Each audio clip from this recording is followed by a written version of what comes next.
Hey, and welcome to another episode of AT Banter. Banter.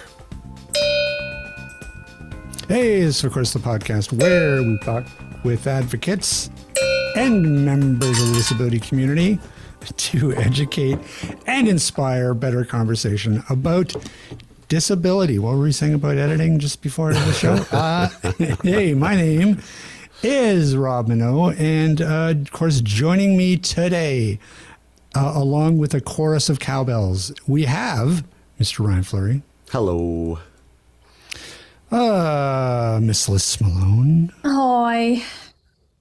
And of course, we couldn't do a podcast without the one, the only Mr. Steve Barkley. There's a snake in my boot. I don't know that reference. I don't know that reference. Toy Story. Oh, okay. Go. Jeez. Wow. Okay.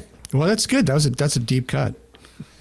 Because it's funny you say that because, you know, well, first of all, how is everybody? Oh, just swell. Really? Really? Are things really swell? Fairly swell. Or are you just saying that? No, things are pretty swell, I'd say. Bordering on spiffy.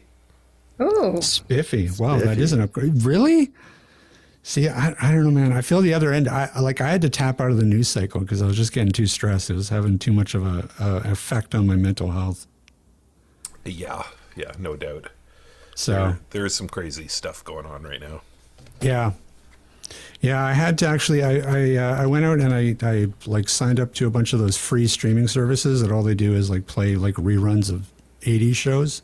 Oh yeah. So I've just been dialing into those instead of watching the news cycle. So I feel much better. Yeah, it seems like a good plan. Yeah, right. I don't recommend you trying to get a better headspace by watching Canucks games. Oh, is it that bad, eh? Yeah, Once again, off to a great start. They are the worst in the league. Oof. Wow. Yep. It's bad. It's bad out there. Just watch Airwolf reruns. It'll definitely help. Oh my God, Airwolf! I haven't even thought of that show since. See, I tell you. Wasn't the spinoff or not a spinoff, but the competitor show like Blue Thunder or something? Yeah, that's right. Yeah, Blue Thunder. Yeah, Blue Thunder started as a movie. They had a movie, and then it got turned into a TV show too. Yeah, that's right. Yeah, there's a really big phase of cool attack helicopters. Yeah. In the 80s. Yeah, I thought it was great. But no, next week I'm going to be doing a Greatest American Hero marathon, so I'm pretty excited about that. Nice. Oh, can we play the theme music too? Believe it or not, I'm walking on air. There you go. Never thought I could be so free, flying away on a wing and a prayer. Who could it be? Believe it or not, it's just me. Nice. It's Lynn. I need to jump. Oh. Oh my. You need to jump, Lynn, off something? Not off. I have to tell you that Believe It or Not by Joey Scarborough is one of only 5 songs I have on my music app of my iPhone. I love it. It's a pumper. Yeah, it is. I mean, this is peak television. It is. All right, back in the back room. You haven't been introduced yet. Back behind the curtain you go. I'm slipping behind the curtain. Go back under the table. There's a dog under there. I don't fit. Hey, Rob, you should probably ask Ryan who that was. No, it's fine. We'll work it in. No, well, you know what? No, that's a perfect segue, and that's a typical AT Banter segue. That's just a complete train wreck. So let's just use that as a jumping off point. And Ryan, Rob, tell the lovely folks at home just who the heck we're talking to and what we're doing today. Well, today we are talking with longtime friend of some of ours, and also new author, I am told, of a book called Best Kept Secrets for Travelers with Sight Loss. She is none other than Lynn Jensen. Lynn, welcome to the show. Thank you for having me, Ryan and gang.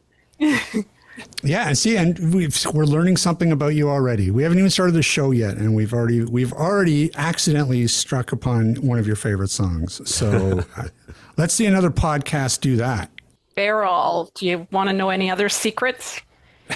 What are those other 4 songs? I mean, if that was, I mean, we've already gotten 20% of your playlist. I mean, All right. Well, listen, why don't we just start out, maybe just give the audience a little bit of a background of just a little bit about yourself before we dive in and start talking about the book. Certainly. My name is Lynn Jensen. I am a registered nurse and a certified vision rehabilitation therapist. For 24 years, I worked at a vision rehabilitation center in Vancouver, British Columbia. Today, I work as an independent consultant, working with individuals and groups, both virtually and in person. I lost all of my sight suddenly and unexpectedly at the age of 27, just 8 months after graduating from the University of British Columbia School of Nursing. My sight loss was the result of a brain injury. Okay, so let's talk a little bit about the book. Just what prompted sort of the genesis of the book? I want to write it. Actually, I had no intention of writing a book. Back in December 2022, one of my former clients and coworkers asked if I would take time during my Christmas vacation to write a short list of travel tips for people with sight loss. When I sat down to write the list, I just couldn't stop. It kept getting longer and longer. Finally, I shared my manuscript with my former guide dog mobility instructor, and it was her positive feedback that drove me to make it even bigger and better. I knew I had a lot to share with my own travel experience and, of course, all my years of experience in the field of vision rehabilitation. Yeah, that was going to be one of my questions was going to be, are you yourself a really big traveler? I've traveled a fair amount. I'm certainly not the most well-traveled person with sight loss, but I've done my share domestically and internationally with friends, family, coworkers, and sometimes just me and my guide dog. In fact, my first guide dog, May, and I traveled to 13 countries, 14 states, 5 provinces, and 1 territory in her 8.5-year career. Yeah, she got around. She's not bad for a dog. Doing better than I am. Yeah. Too bad she didn't collect air miles. oh, I was about to say, man, that would have been sweet. I know. Maybe she could have got a free dog collar or Something. milk bone or something. Really? I'm assuming that in your work as a certified vision rehab therapist, you're dealing a lot with things like independent living skills. You're dealing with a lot of a clientele that are sort of just starting their vision loss journey. Is that correct? Most often, I'm working with somebody who has experienced sight loss quite recently, or I could be working with somebody who just wants to fine-tune their skills. Maybe there's an area that requires additional training, or maybe a new skill that they want to learn. Right. Or perhaps their vision has declined and they need to look at a new way of doing things. So do you think that in a lot of that work, does a lot of what you're dealing with in that work, did a lot of that inform a lot of the tips that, for travel? Like I imagine it translates pretty well when you're talking about a lot of these things that you talk about in the book. Absolutely. If you're able to function independently in your home, you can transfer those skills to travel, right? Managing in a new environment, managing in a new community. And do you find that travel is something that a lot of folks say, especially folks that are going through vision loss, early on, is travel sort of something that they see as a really large hurdle for themselves? Like they really think, I'm just never going to be able to travel independently, like say maybe I used to. Traveling with sight loss is absolutely daunting. for so many people. And a lot of my senior clients, I mean, they've worked their whole lives to get to retirement, and having that time to travel, visit their grandchildren, explore new places, new cultures, new experiences. It's so important to them. And then suddenly they start experiencing a decline in their vision and they feel that it's impossible. And I want people to know that travel is absolutely possible and incredibly rewarding. And of course, travel means different things for different people. It could mean going to Vancouver Island for a weekend, or as I said, flying to Calgary to visit your grandchildren, or returning to a favorite resort, someplace you've been before. You know, the environment's familiar to you. It's a great way to start. And I can imagine, like, you know, just the idea of going in, like, it's because it's one thing that, you know, when you're in your home, you can sort of build out a routine. You can build out, you know, elements of your home to make it more accessible. But I can see how it can be really intimidating. It's that X factor of going into a space that you don't necessarily control and you're not sure of, that I'm sure is so intimidating. So what kind of things do you sort of tell people that they can do, that they can sort of bring with them to sort of, I don't know, be accessible sort of on the fly? Remember, again, whether you're at home or abroad, a place for everything in its place. So be consistent when you pack your bags. Always put the same object in the same location so you can find it easily. In the hotel, I recommend bringing some trays with you and placing them in different areas of the hotel and using those spots as catchment areas. So maybe the tray on your desk contains everything that you need for the day.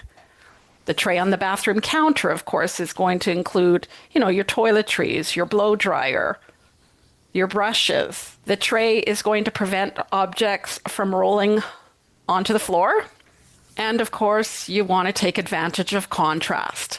So if you do have some functional vision, it might be helpful if that tray is black, for example. So when you place a light-colored object down, you're able to see it more clearly.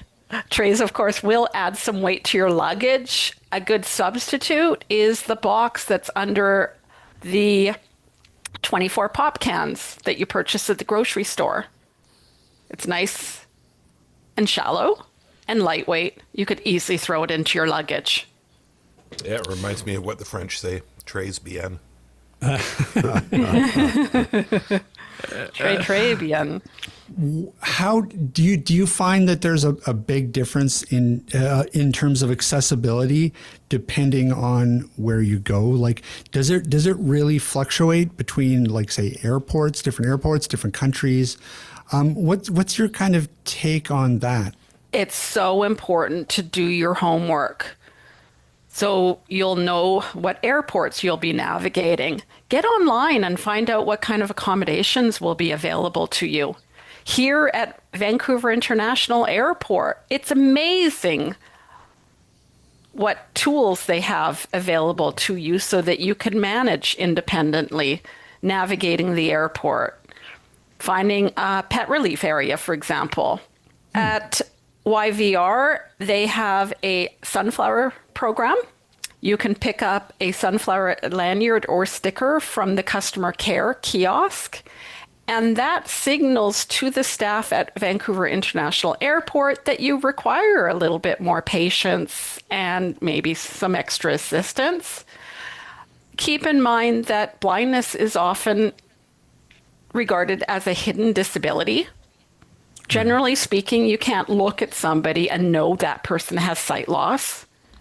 Of course, if the person is using a white cane, that is helpful. But in some cases, a person doesn't require a white cane to navigate. Or they might be wearing dark glasses. Right. Or they might simply have difficulties reading fine print. So they're able to get around well. They don't need a cane or a guide dog, but they will have problems obtaining fine details from the environment. So a lot sounds like a lot of the tips are sort of low tech.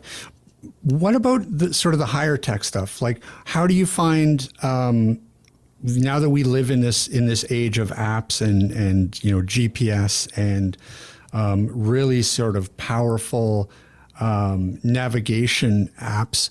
How do you find that lately? And do you suggest that people try some of that stuff out as well?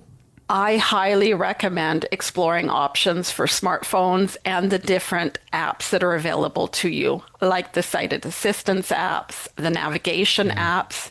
It's absolutely mind-boggling. I often tell clients about the time I was traveling down to Seattle with a good friend of mine who had a guide dog as well.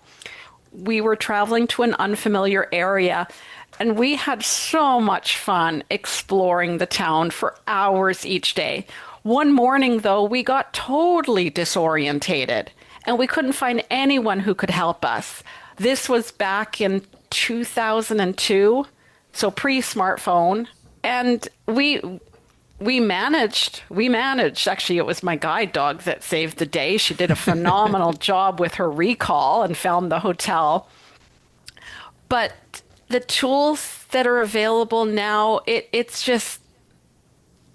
incredible, absolutely incredible. Had those tools been available to us back in the early 2000s, it would have been a different world. Yeah, I know it really is. And not only just the apps, but even the technology. You've got meta glasses and all kinds of things that can really almost prevent you from getting lost. Especially when you compare it to even 10 years ago. Yeah. So really, we're kind of in the golden age of that right now. Absolutely, and it's just going to get better and better. But remember, though, you could lose power on your meta glasses, or you could be in an area that you don't have Wi-Fi or cellular data. So you want to learn those basic skills, those problem-solving skills. Learning to solicit aid, for example, it's a skill in itself. Practice at home, where you're comfortable, and then start small. Maybe you want to stay in a hotel in the heart of Vancouver for a weekend, just so you can practice those skills in an unfamiliar environment. Yeah, that's a really good thought and something I hadn't thought of. But yeah, practice runs, right? I'm not a huge traveler, but I find traveling like really intimidating, and I'm sighted, and so I can only imagine that somebody who isn't used to it, the idea of just going into one of these, because really, an airport is probably one of the most chaotic places on Earth. It's just, there's so much going on. There's noise everywhere, people everywhere, almost at all hours. And so, it almost must feel like going into battle when you enter into an airport. It can feel like you're going into battle. But as I said, the accommodations are available at many airports around the world. It's again, I'm going to say it again, it's mind-boggling. Right. Yeah. So you can get customer care assistance from YVR right when you get out of the cab. There's a button at the passenger drop-off area, or you could call in advance and make arrangements for somebody to be there, and they can assist you to your airline kiosk and throughout the airport experience, right to boarding. Yeah, and I guess it's for me, it's travel in general. Like you were saying, Rob, it's very stressful, especially at the airport. I don't know anyone who ever said like, yay, I'm going to an airport, sighted or unsighted, and what Lynn is saying is 100% true, is that so many people just don't know what services are available at the airport. And it will vary from airport to airport, because some are, they have, some are run by the airline themselves. Some airports have third-party companies that come in. So it's all different. But the one thing that is the same at all of the airports is that they have to have some sort of special services. they might call it something different from airport to airport, but yeah, but I've talked to so many people and they had no idea. They said, wow, there's actually somebody who will help you get through security and get you all the way to the gate and things like that. And, it's so, I mean, getting a booklet that has all of these little hidden tricks and, tricks of the trade, or as you call them, Lynn, best kept secrets. I mean, I highly encourage anybody who has any kind of any sort of a disability, because it's not just for the visually impaired, it's for anyone who has, I mean, even if you have an injury, there's so many services that exist. And best kept secrets for travelers with sight loss, it's not just for people with sight loss, it's for their travel companions, families, people in the tourism and hospitality industry. I guarantee that every single person will learn something by reading Best Kept Secrets for Travelers with Sight Loss. Yeah, well, and it's interesting that you mentioned the travel and tourism industry, because you're absolutely right. I mean, if they could sort of plug some of these holes and make the whole experience, the whole travel experience, more accessible across the board, it's only going to help everybody. Again, going back to the age-old thing that we always talk about, universal design. But I'm as you're talking about YVR in particular, and how it's so important to do research on the given airports that say you're going to, it just kind of, in my mind, I'm just like, well, it's really interesting that the accessibility is there, but it sounds like maybe there's a problem in how they're communicating that to people, because it's kind of shocking to me that there are all of these services available, but a lot of people either don't know that they exist, or it's not made apparent to them in some way. So there seems to be sort of a weird communication disconnect going on. And Rob, it's a challenge getting this information out to the blind community. It's not that we can just post a poster on the wall. Yeah. Right? We can't put an ad in the newspaper. That's not going to work for a lot of people. It's like promoting my book. Yeah. It's a challenge in getting the information out to people. How are people going to know about the book if they don't hear about the book? And it's getting that information out, and hopefully that person will tell two friends, and so on and so on. Have you thought about going on a podcast? Once or twice. I'm a little camera shy. I don't believe that. We're late to the show. I saw you were on Global. You know what? I've been a Toastmaster for almost 19 years now, and I think maybe it's paid off. Yeah, we keep talking about going, but we just don't. We speak good now. Yeah. Yeah. I got tired of winning at my chapter, so I stopped going. I'm sorry, Liz, you stopped doing what? I stopped going to the Toastmasters by me because I kept winning. Because you kept winning? Yeah. What were you winning? I was winning the ribbons for like best talk or best. Oh, my club doesn't do that. Oh, yeah. Really? Oh. we're I guess we Americans, we're so competitive, But Lynn, how will you know when to quit? Well, that's a good question. You know what? I belong to the most, yeah, exactly. I belong to the most incredible Toastmasters club, and it's, how could I go wrong being surrounded by people who want to be better? That's a good point. Yeah.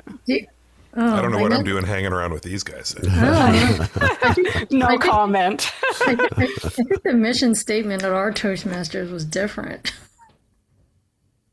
What was that? like don't faint in front of when you're public speaking. Good advice. Don't think or don't faint? Don't faint. Faint. Faint. Well, don't faint. Small, yeah. Try not to stutter. Speak clearly. Don't say Don't click your pen. Yeah, those filler words are frowned on. Yes, for sure. Okay. Where were we? Burning. We were talking about a book. Yeah. Oh, yeah, right, a book. That's right. Do you cover cruising in there? There is a chapter on traveling by sea and also traveling with a guide dog by sea. What sort of healthy tidbits do you throw in there? About cruise lines? Yeah, is there stuff that's specific? Read the book. Okay. Bum. I've been here for the last half an hour promoting this book. Well done, Lynn. Well done. Waiting for the movie. Better be descriptive. Starring who? Yeah, of course it will be descriptive. Oh, there's a good question. Who would play you in a movie?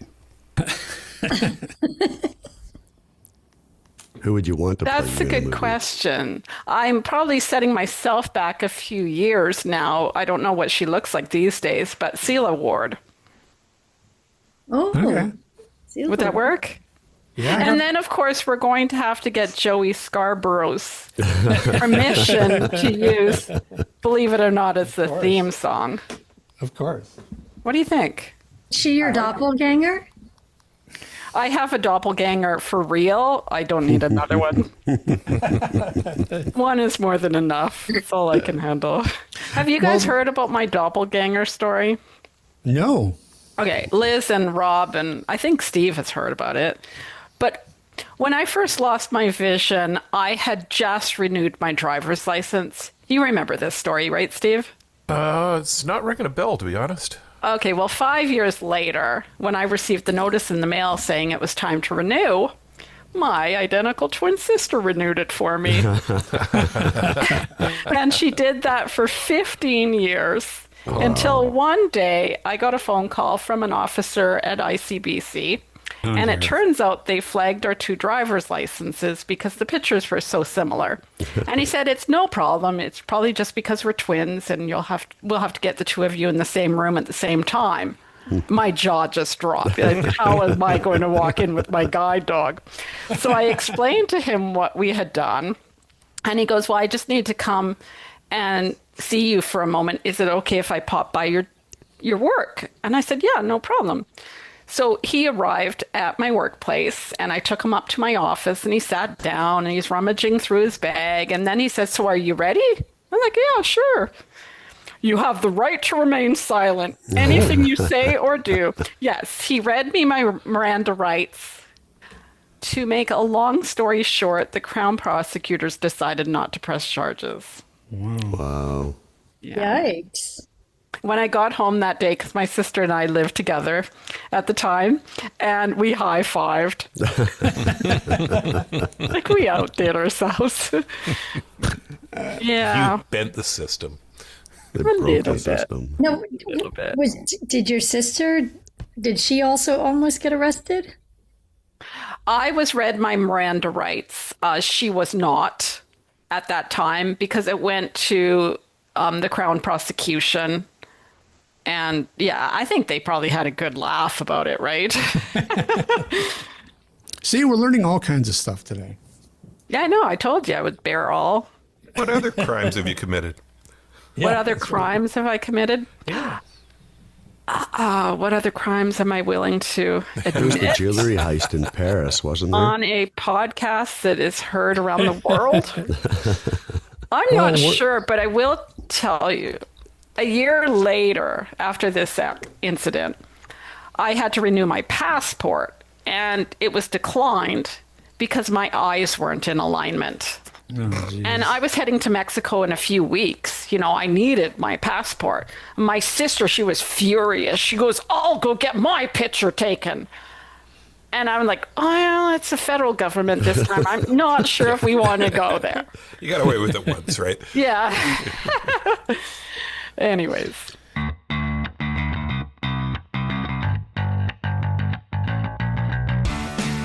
Hey, it's Steve. You're listening to the AT Banter podcast, and I'm not just a podcast host, I'm also president and owner of Canadian Assistive Technology.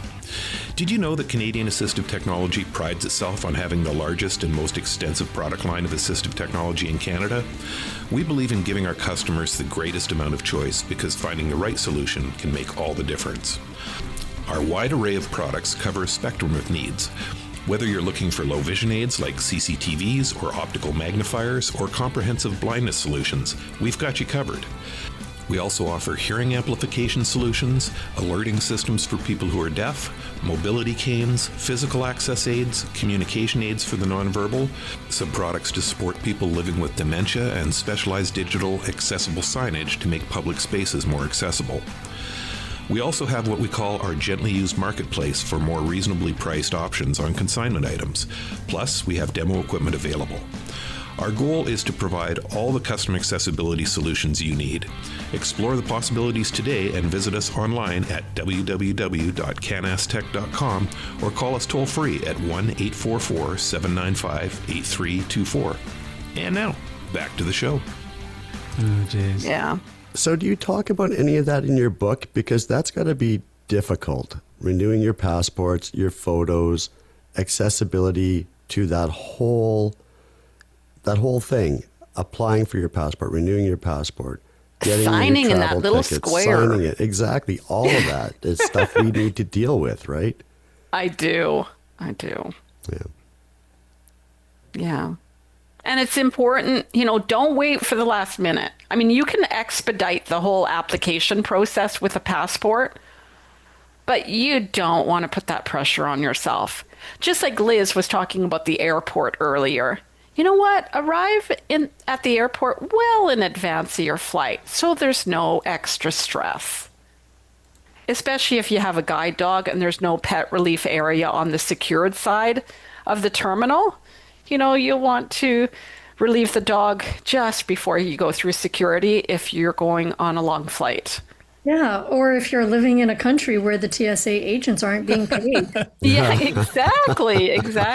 I heard some airports, there's longer than a 4-hour wait. Oh, yay. Oh, Canada. Yeah. So bring a change of clothes. Yeah. And there's some tricks for packing clothes, too, in my book. Bring a change of underwear. So I want to go back to talking a little bit about guide dogs specifically, because I imagine that can be an issue too, especially traveling internationally. The different, again, your mileage is going to vary in terms of what you're going to find, say, at your destination. Do you talk a little bit about that and a little bit about what, say, your people's rights are when it comes to access denials, or just any tips for guide dog users? I talk about both of those areas. Yeah. One of the most disheartening things for me when I travel is when I'm denied access to a location. Unfortunately, that can happen here in Canada, even Vancouver. Sure. Prepare for the worst, hope for the best. Make sure you've got the documentation to show. As far as traveling internationally, if you're declined access to a country, have a backup plan so it doesn't spoil your entire trip. And make sure you do your research well in advance. There's certain criteria that you'll have to meet, and some of those restrictions are time sensitive. When I traveled to Norway, for example, I had to have a rabies titer test done within 30 days of entering Norway. And of course, at that time, the only university who would perform that test was the University of Kansas. So the blood sample had to be sent down south. And then we had to get the results back. And then there's just these extra steps. And then when we flew into Amsterdam, we had to make sure that we drove straight to Norway to get into the country within those 30 days. So make sure you meet the guidelines. And of course, those guidelines can change instantly. Yeah. Back in the 2000s, of course, we had the instance with mad cow disease here in Canada. So when I crossed into the United States, all of my guide dog's food was confiscated. Oh, man. Oh, right. I remember Terrible that. thing to do to a lab. Yeah. Almost as bad as feeding them bacon. Yes, exactly. There's a story there. Steve, I don't know what Steve was thinking, but he walked past my first guide dog and gave her a piece of bacon from his A&W Mama Burger or something like that. And she vomited almost immediately after. She just immediately turned around and blah. I was offended because had he slipped the piece of bacon in my mouth, I would have enjoyed every morsel. Yeah. I'll keep that in mind for the later. There you go. So it sounds like the other really key takeaway is just preparation. Yes, preparing yourself, preparing for the trip, doing your research into the accommodations at your destination. It's all so important. And it's so much easier to do while you're at home. You've got all of the technology that you're used to using. ChatGPT can sometimes be a great source of information, but always go to the original source to confirm. And I guess, probably the other piece of advice too is just that be prepared for something to go sideways. Because I don't know, every trip that I've ever gone on, something, no matter how well prepared I am, something's always going to go a little sideways, and to just, not panic. Yes. And when you get back home, review your journey. What went well? What didn't go well? Maybe you need to learn a new skill, acquire a new piece of technology, or just build confidence in yourself. Right. Well, and that's where these little mini trips, I assume, really come in handy, because they really are like test cases and can really, give you the ammunition that you need when you actually, get on that plane and, fly to wherever, South Carolina. Yeah, and on your test trip, if something goes sideways, you can always jump on a bus and go home. Right? That's right. Yep. And then take a look at the trip, as I mentioned earlier. Identify what went well and what didn't go so well. How long did it take to write the book? Oh my gosh. I started, as I mentioned, December 2022. And the book launched last month on February the 24th. And blood, sweat, and tears went into that book. I've learned things I never thought I never thought I ever wanted to learn. Yeah, I have a new admiration for writers. The work, I've spent thousands of hours hunkered down in my home office on evenings and weekends. And I believe in my book. If you learn just one thing by reading this book, it's worth it. My website, by the way, is blindtraveltips.com. Yep.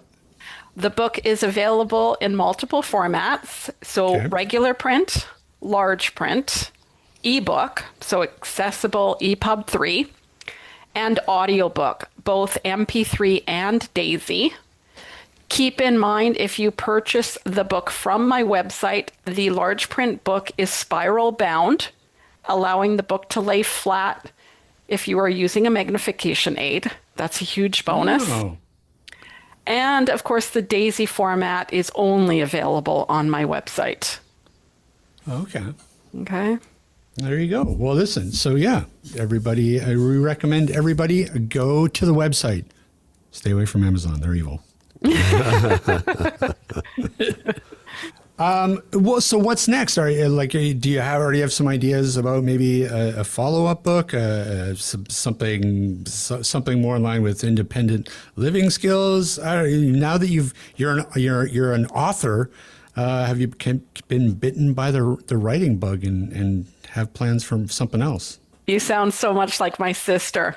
I facilitated a series of virtual workshops called Best Kept Secrets for Living with Sight Loss. Oh.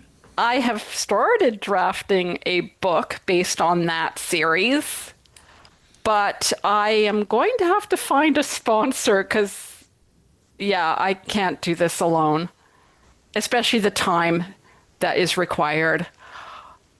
But we'll see what happens. As I mentioned earlier, I am working as an independent consultant now, so I'm starting another small business.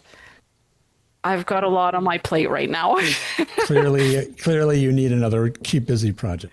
Yeah, I can't say I'm looking for work, but I would be excited to share all the tricks that I've learned over the years in a new book.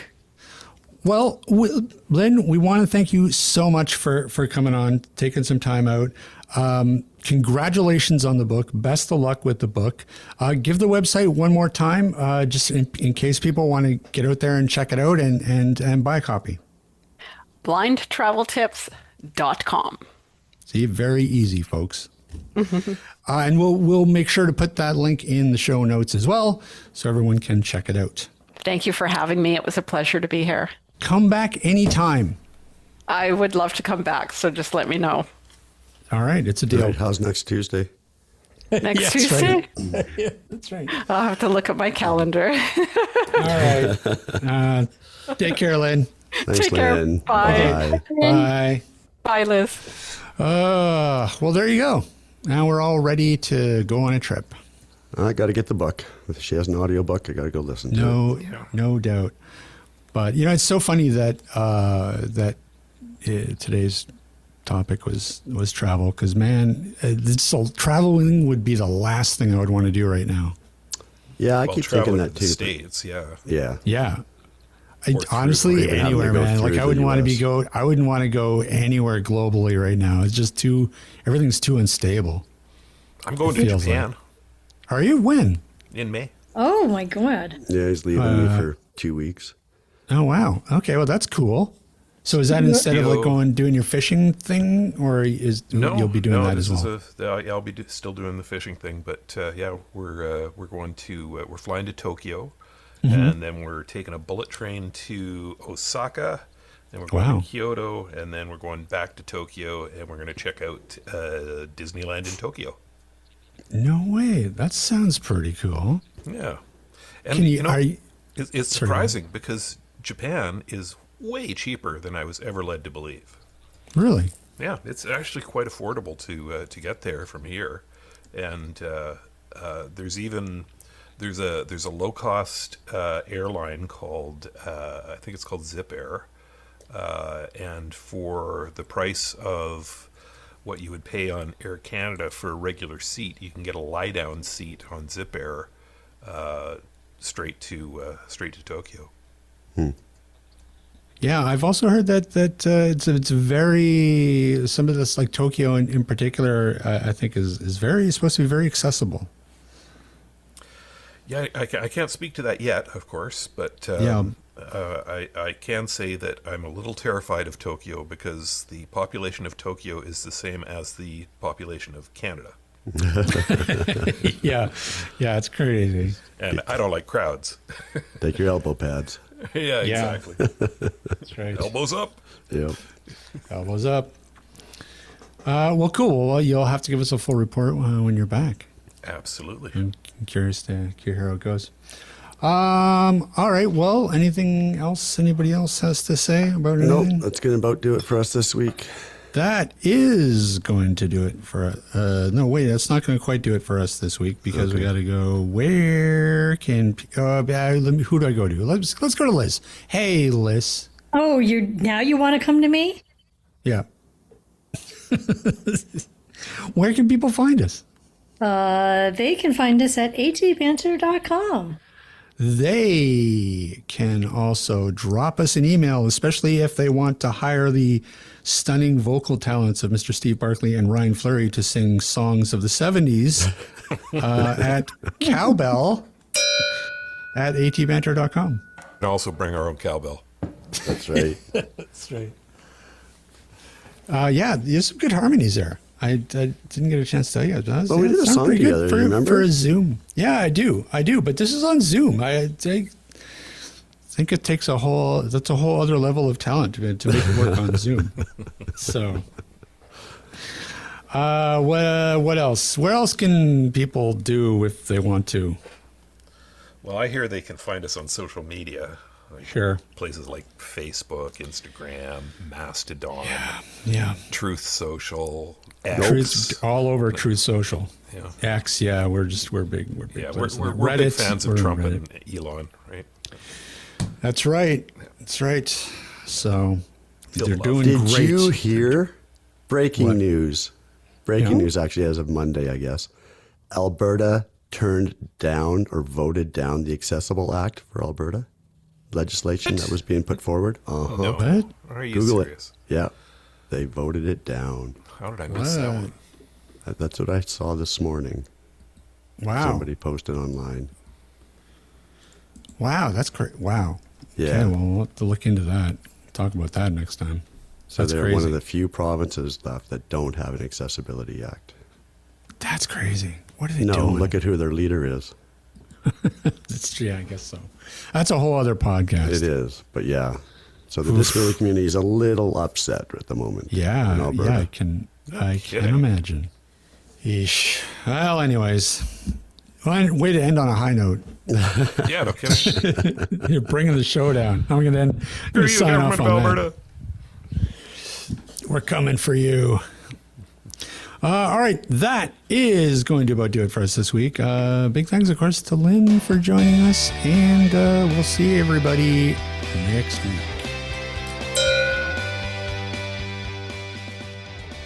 This podcast has been brought to you by Canadian Assistive Technology, providing low vision and blindness solutions, as well as physical access solutions and augmentative communication aids across Canada. Find us online at www.canastech.com, or if you're in the Vancouver Lower Mainland, visit our storefront at number 106 828 West 8th Avenue in Vancouver. That's one block off Broadway at Willow. You can reach us by phone toll-free at 1-844-795-8324 or by email at sales@canastech.com.